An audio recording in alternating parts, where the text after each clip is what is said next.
Boa noite, galerinha. Mais um Vestibulando Amorim. Estamos aqui então para mais uma aula de literatura, para mais obras do vestibular. E hoje, sim, estou toda, maquiada, fantasiada. Às vezes eu dou dessas, eu apareço desse jeito, que você dá aquela estranhada, você fala, meu Deus, lá vem mais modernismo? O que vem por aí? Vem Camões? O que é que está acontecendo? Meus amores, sejam mais que bem-vindos a mais um, então, Vestibulando Amorim. Hoje nós vamos conversar um pouquinho sobre Gregório de Matos, o nosso Boca do Inferno. Eu vou falar com vocês um pouquinho sobre esse autor, eu vou explicar o porquê desse apelido e nós vamos aí falar das obras selecionadas pro vestibular. Estão preparados? Estão prontos? E aí, vocês conseguiram, Estamos aí no final do ano, espero que vocês tenham conseguido seguir todos os episódios do Vestibulando, até porque é um projeto bem interessante e faz com que vocês, ajudem vocês a passar aí nos melhores vestibulares. Então, estamos pensando em FUVEST, estamos pensando em Unicamp, estamos pensando no Enem, estamos pensando no melhor para vocês, certo? Então, seguem daí, acompanhem, peguem o caderno para as anotações e bora começar, hein? Já falei, então nós vamos ver Boca do Inferno, bora lá. Meus amores, o livro de hoje é sim um livro poético. Nós vamos falar dos poemas escolhidos de Gregório de Matos. Nós vamos aí seguindo a nossa listinha. Vocês lembram todos os episódios que foram trabalhados aqui? Vocês lembram lá do Campo Geral de Guimarães Rosa, claro, o Enigma, do Carlos Drummond de Andrade? Nós também trabalhamos Quincas Borba, de Machado de Assis, e hoje nós vamos de poemas escolhidos de Gregório de Matos. Então acompanhem aí a nossa listinha, fora as obras da Unicamp, hein? Caso vocês tenham perdido alguma, procura aí então esses vídeos para vocês assistirem e acompanharem e fazerem as suas anotações, então, para o vestibular. Então, bora seguir um pouquinho mais, galerinha. Vamos falar dessa figura, dessa figura emblemática que foi Gregório de Matos. Esse poema, esse livro, na verdade, é uma compilação, então nós estamos falando de 174 poemas. Não desesperem, que eu sei que vocês vão falar assim, oi? É isso mesmo? FUVEST 174 poemas? Como é que eu vou passar por isso no vestibular? Eu vou ensinar para vocês como fazer leitura de uma coletânea poética. Eu acho que essa é a grande questão disso aqui. É que vocês entendam que não é decorar. Você não precisa saber os principais poemas de Gregório de Matos ou decorar alguns versos. A ideia não é essa. Quando a gente fala de poesia, quando nós falamos desses poemas, ou essas coletâneas que são cobradas no vestibular, vocês precisam entender o tema em comum que aparece aí, obviamente, dentro dessa coletânea. Outro ponto interessante, da gente frisar é o contexto histórico. Então, você não consegue entender uma coletânea poética sem saber o que acontece com esse autor e no momento que ele está inserido. Por exemplo, Gregório de Matos faz parte da literatura barroca. Vocês vão perceber que ele é um autor muito complexo, ele é completamente dual. Vocês vão até dizer, vocês vão perceber em certo momento que ele é um tanto quanto contraditório, inclusive. Você vai falar assim, como? Como que ele consegue criticar dessa forma e ao mesmo tempo elogiar? Não faz muito sentido. Faz todo sentido do mundo, sim, e é sobre ele que nós vamos conversar. Então é uma figura desafiadora, uma figura reveladora, porque nós acabamos conhecendo, então, a sociedade brasileira daquela época. E estamos falando de um autor baiano. Para vocês terem só uma noção básica aí desse autor, ele simplesmente meio que foi expulso da Bahia e ele acabou não podendo voltar. Ele volta para o Brasil, já no final da vida, mas não coloca mais o pé na Bahia, de tanto que ele andou aprontando com esse bocão dele aqui, Ô boca, ô crítica, gente, pensa num autor que simplesmente, é isso aí, pronto, acabou, papas na língua, Pra que isso? Ficar pensativo? Pra que isso? Eu vou simplesmente jogar e explicar tudo o que eu acho, vou criticar, eu vou dar nomes. Sabe? Aquela indireta que você coloca no status aí do WhatsApp, que eu sei que você coloca, aí você não põe o nome, você coloca lá aquela frasezinha, aí fala, porque a pessoa vai fazer a leitura, porque eu sei que você apronta assim. O que acontece? Ele não faz isso, ele é simplesmente na cara, ele vai e coloca o nome da pessoa, pronto e acabou. Então fica aí a dica para vocês que nós estamos falando de um autor sem papas na língua, ele fala o que ele tiver que falar mesmo por meio dos seus poemas, certo? Então vamos seguir aí. Se vocês observarem, né, quando a gente pensa então nessa coletânea, vocês precisam entender que existe temas, 2, às vezes até 3 temas, né? No caso do Gregório de Matos, ele tem 5 classificações que nós vamos conversar um pouquinho sobre elas, e é interessante que vocês não decorem, não fiquem com essa preocupação. Vocês precisam entender quais são esses temas em comum, né, e como que eles se repetem. Se vocês conseguirem entender esses quais e o como, vocês já conseguem aí uma excelente nota e vai em paz para esse vestibular. Engraçado da gente pensar, né? Eu comentei com vocês agora há pouco que o autor, ele foi meio que, já era da Bahia, né? Hoje, essa imagem que vocês estão enxergando é uma estátua que fica em frente, né? O Teatro de Gregório de Matos, na Bahia. Hoje aí, então, as pessoas, né, entendem a sua importância, entendem, né, o quanto que ele né, uma figura emblemática até hoje para pensar, então, na nossa sociedade e também para pensar na Bahia.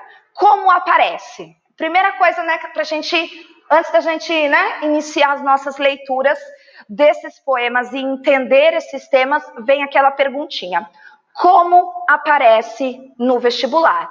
Então, óbvio, nós vamos ter alguns temas em comum e vocês precisam entender o que gira em torno desses temas em comum e relacionar, obviamente, o contexto com a obra poética. Nós estamos, sim, falando do barroco.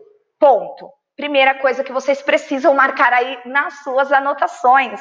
Nós estamos falando do barroco, então, obviamente, nós estamos falando do século XVII, nós estamos falando de conflitos ideológicos.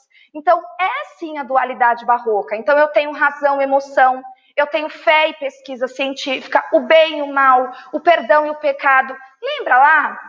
Esse contexto histórico é o da Reforma e Contra-Reforma, Martinho Lutero, né? Lembra lá a Santa Inquisição? Então nós temos uma dualidade muito forte nesse período. E esses conflitos, obviamente, vão interferir na maneira como o autor escreve, nos temas em comum que nós encontramos na obra aí do autor. Então pensem que ele é sim um representante dos conflitos do período barroco. Esses conflitos existiram e ele é o representante. Então ele vai lá e ele risca o fósforo, sabe? Já tinha aquela gasolina ali na sociedade. Ele só pegou o fósforo, ele pegou, riscou e jogou. Foi exatamente isso que aconteceu. Então pensa lá, né?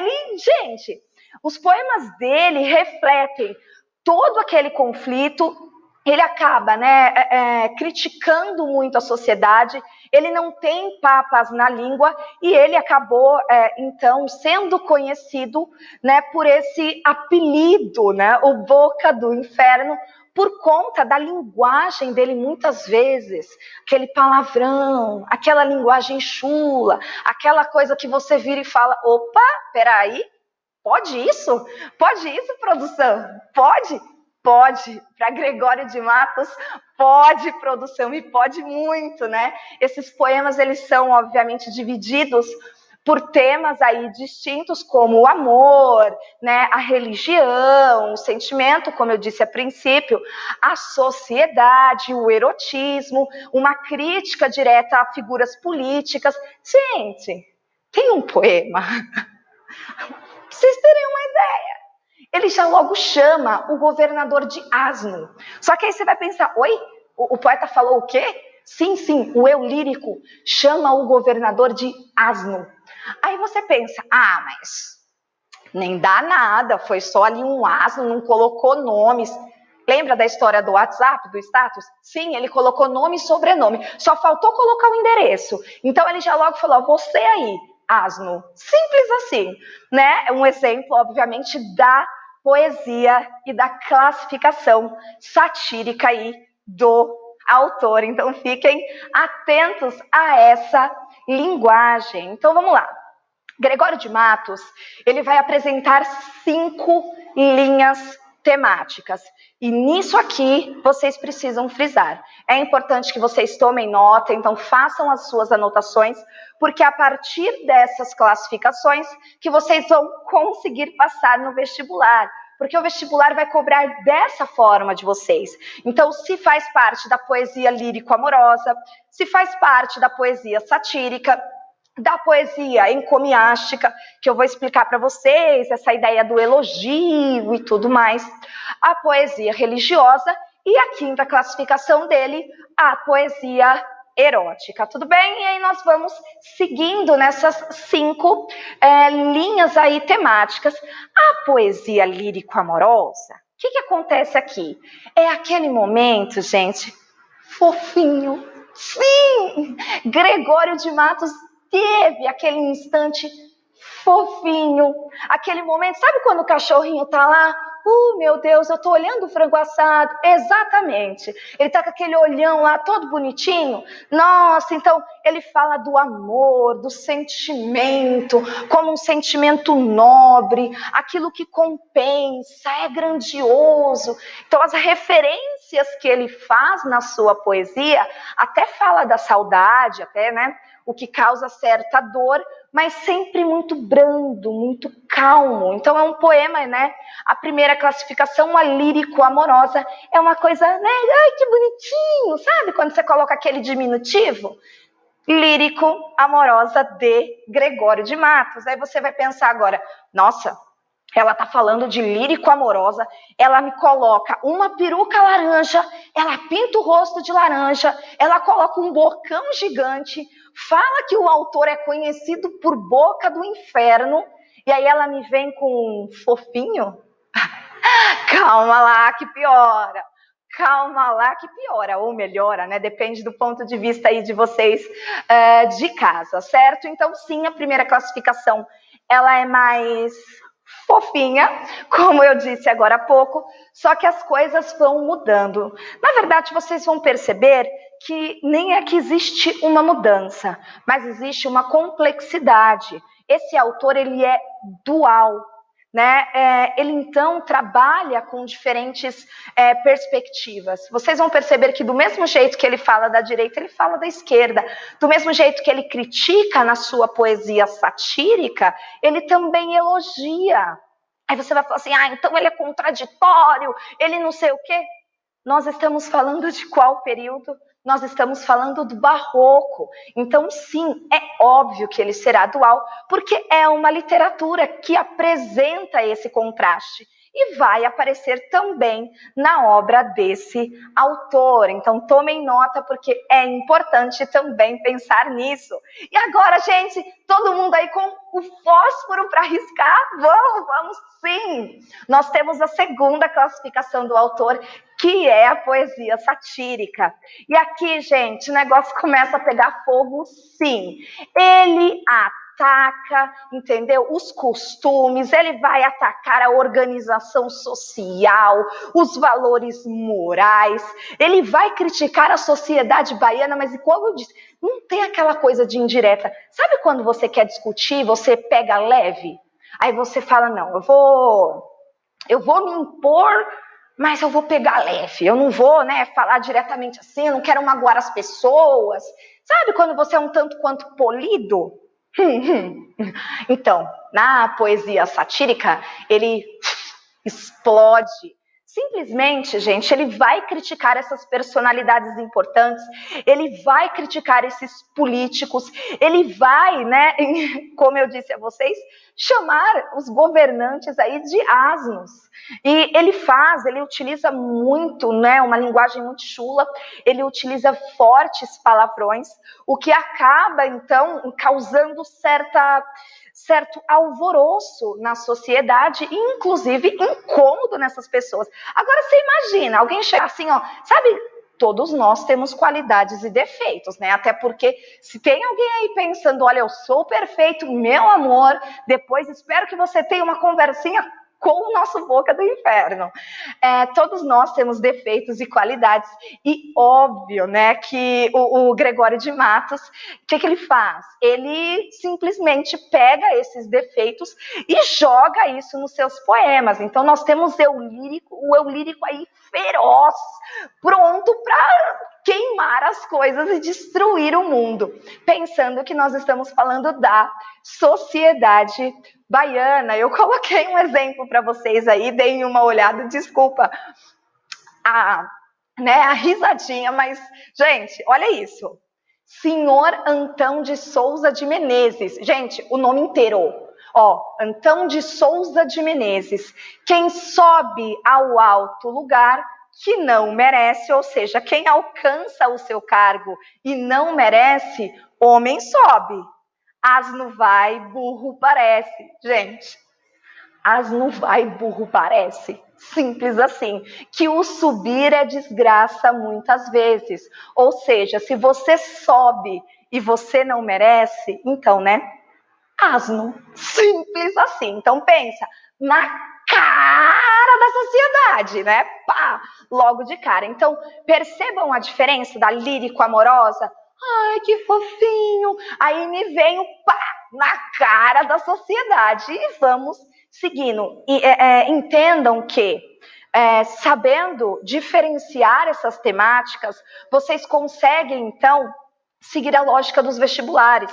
Porque os vestibulares, eles cobram essas temáticas, eles cobram de vocês a interpretação e o entendimento do eu lírico. Então, se vocês conseguirem perceber que o eu lírico caminha para o amor, para o sentimento, ou esse eu lírico caminha para a crítica social, ou mesmo para a religiosidade e outros temas que eu vou mostrar daqui a pouco, vocês já conseguem aí, tipo, 90% já estão empurrados com Gregório de Matos, certo? E vamos seguir então para a nossa próxima classificação, que é a poesia encomiástica. Encomiástica vem de encômico, que seria mais que um elogio, um afago, um cuidado. Aí vocês vão pensar, aí eu tenho certeza que você parou e falou, oi, elogio? Mas não foi o cara que deu na cara da sociedade agora? Sim, nós estamos falando do quê? De qual período? De qual movimento literário? Barroco. O movimento literário, então, dos conflitos. Obviamente, ele é um autor conflituoso, sim. E nessa poesia encomiástica, ele vai elogiar os governantes. Ele vai, sim, elogiar o trabalho, a política, a honestidade. Aí você vai falar assim, não faz sentido. Não é possível. Sim, é possível. Ele vai elogiar, obviamente, a pessoa, né, a figura importante que ele julga que merece elogio. Vale frisar isso também, tá, gente? Aqui a ideia não é levantar lados, né? Isso aqui é legal, isso aqui não é. Não, nós estamos falando dessa composição de Gregório de Matos, do nosso Boca do Inferno, e nós estamos falando, né, desse posicionamento do autor. É sempre bom deixar isso claro aí para vocês, né? Porque vai aqui. E aqui tem um exemplo para vocês terem uma ideia o quanto ele não poupa elogios. Vocês lembram, né, do asno e do burro? Olha esse trecho. Ao bom governador Antônio Luiz, novamente dando nomes, ou seja, indireta com ele, gente, off, certo? Segue aí. o Apolo, de ouro fino coroado, o Marte, em um Adonis desmentido, o Fênix, entre aromas, olha isso, o Fênix, entre aromas renascidos, não dá um negócio, você fala assim, meu Deus, parece que você vai lendo e você quer ir aumentando assim de tamanho, né? O cisne em doces cláusulas banhado. Gente, olha isso, o cisne. Ele acabou de falar asno, só para constar. No slide anterior tinha asno. Aqui a gente já está falando de cisne. Olha aqui eu levantando, né? Aí daqui a pouco a produção manda eu ir me ajeitando, né? Vai que vai. E aí nós temos o cisne, o fênix, aquela coisa arada toda. Aí você vai, meu Deus, mas quem é esse Antônio Luiz? Né? Então você fica aí, né, com aquele sentimento de, meu Deus, isso é muito grandioso, certo? E seguindo aí, nós temos a poesia religiosa, que ele também vai falar da poesia religiosa, só que aqui, gente, aqui a gente tem uma mistura, aqui a gente tem uma loucura, que olha, vamos separar as coisas. Ele é sim um autor conflituoso, ele é sim um autor que vai do extremo, né? Ele parte pelos extremos da coisa.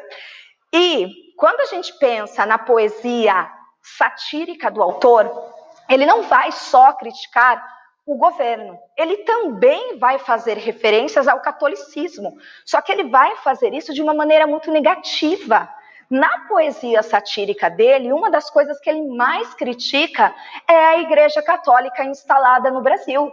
E ele vai fazer referência aos padres, ao discurso religioso, de uma forma muito negativa. Mas quando a gente pensa na temática e na poesia religiosa dele, muda. Aqui nós vamos ter o posicionamento do autor. Aqui ele vai sim abordar a religião nos seus poemas, só que ele vai fazer isso, né, da forma que ele julga o correto religioso, vamos dizer assim. Nós estamos falando, lembra? Barroco. Então nós temos o quê? Reforma e contra-reforma. Até aí, ok para todo mundo. Contexto histórico, mas que, né, ticado como correto. Só que o que acontece? O que ele faz? Ele faz diferentes referências. Então, ele vai fazer referência ao catolicismo e ele vai fazer referência ao cristianismo, ele vai fazer referência a textos bíblicos. Eu acho que se eu falar mais uma vez a palavra referência, eu vou engasgar, porque, né, eu começo a gaguejar, não é possível. Então, ele faz diferentes referências que você fala, peraí, que ele está defendendo aqui? E aí você fica com aquela impressão que ele sempre está ali, ó, naquele extremo rigoroso, aquela coisa, tipo, tô colocando fogo na sociedade! Não estou colocando tanto fogo na sociedade. Ah, é porque eu tô calmo, é porque eu tô explodindo.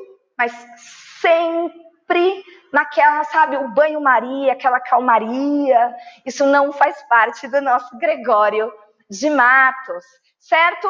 Aqui tem um exemplo para vocês da poesia, então, religiosa, para vocês perceberem a resignação, então, o quanto que ele se coloca abaixo e mostra a grandeza divina. Então, ele fala, tremendo chego, meu Deus, ante vossa divindade, que a fé é muito animosa, mas a culpa muito covarde. Então ele se coloca como culpado, porque ele é o ser humano, porque, né, existe aí a divindade, a grandeza.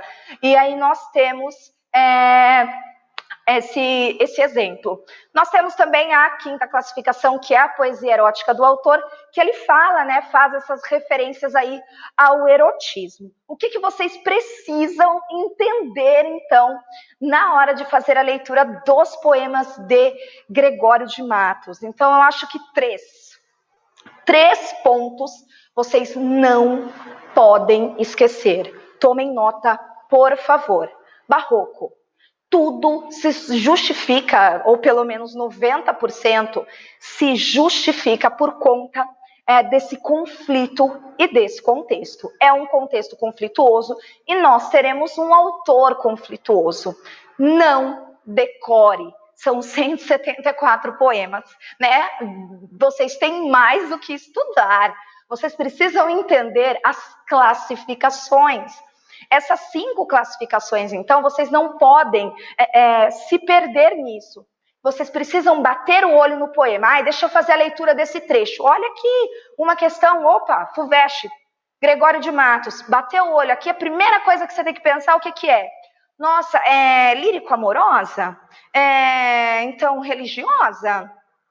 Satírica, talvez? Não sei se satírica, não estou na dúvida. Você precisa saber dessas classificações.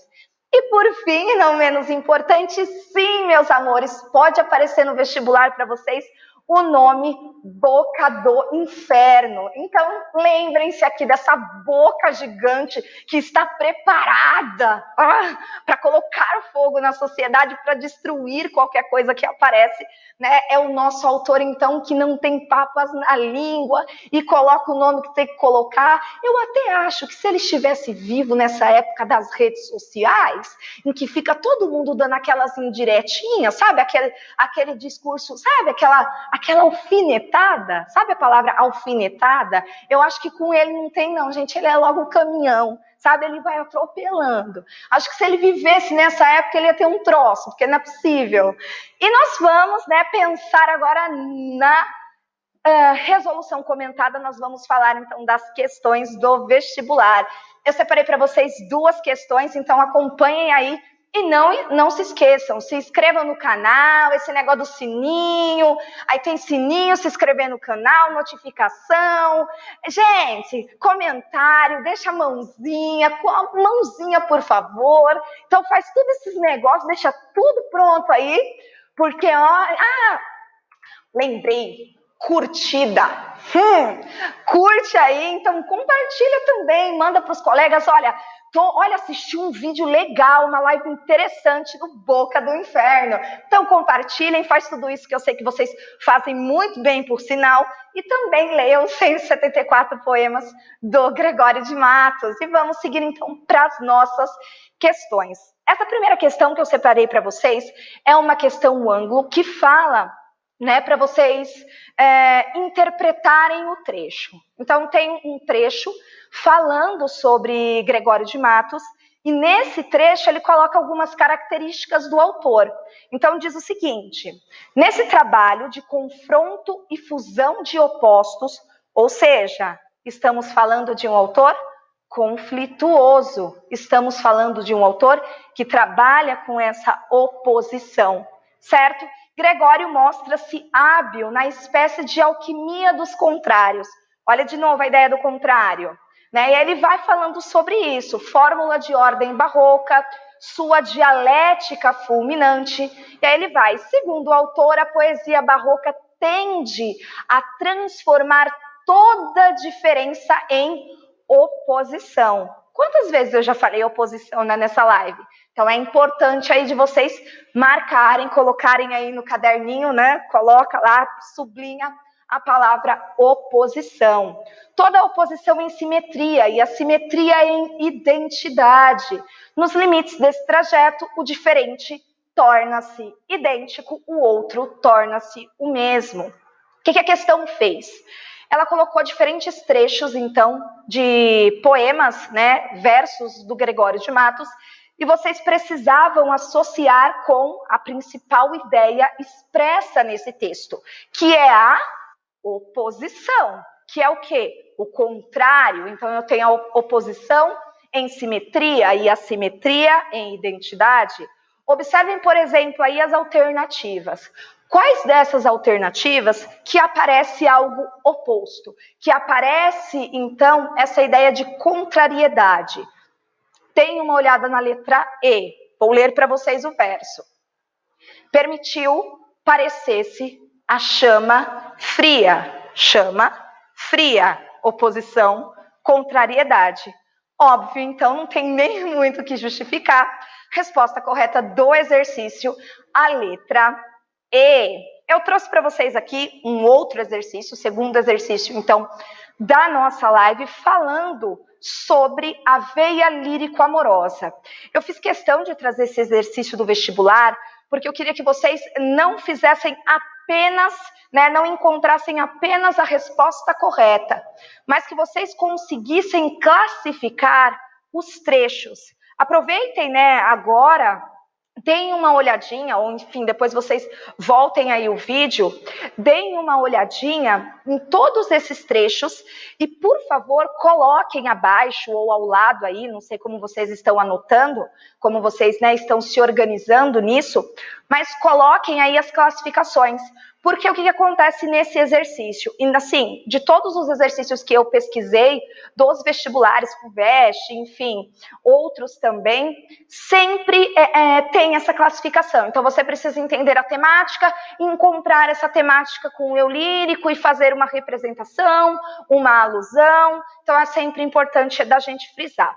Aqui, no exercício, eles pedem, então, para vocês acharem a lírico-amorosa. Se vocês perceberem na letra A, eu vou só dar uma lidinha no segundo verso. Te lembra hoje, Deus, por sua igreja. Aí você bate o olho, opa, Deus, igreja? Mas não é a poesia religiosa? Ah, é a poesia religiosa. Então, quando você for classificar, você já consegue aí, gente, eliminar o boca do inferno da vida de vocês. Deem uma olhada na letra B. Aquele não sei que Inês te assiste, no gentil corpo e na graciosa face. Não sei donde te nasce ou não te nasce. Não sei onde consiste ou não consiste. Dá para perceber que aqui está fazendo uma referência a alguém. Mais especificamente, ele está falando de Inês aqui, esse é o lírico. Então, sim, obviamente, a resposta correta é a letra B, a lírico-amorosa. Então, certinho, galerinha? Tudo bem? Espero que vocês tenham aí curtido. Eu gostaria aqui de deixar um abraço mais que especial hoje para vocês, porque a nossa última, então, live do ano. E eu queria muito agradecer a presença de todo mundo, agradecer quem participa, quem eu sei que acompanha, né? Eu sei que vocês, né, tem a galera aqui do colégio, tem também a galera de fora. Eu sei que todo mundo está acompanhando, está curtindo. Eu recebi, né, excelente retorno de todo mundo. E aí eu gostaria de deixar o meu obrigado, o meu carinho. Não esqueçam de se inscrever, de curtir o canal, de fazer todas essas coisas. Comentem também, eu vou sentir saudades, mas a gente se vê um pouquinho mais ano que vem e continua com o nosso Vestibulando Amorim, esse projeto maravilhoso pensado para você. Tudo bem, meus amores? Tchauzinho, então, meu tchau clássico. E a gente se vê ano que vem. Tchauzinho.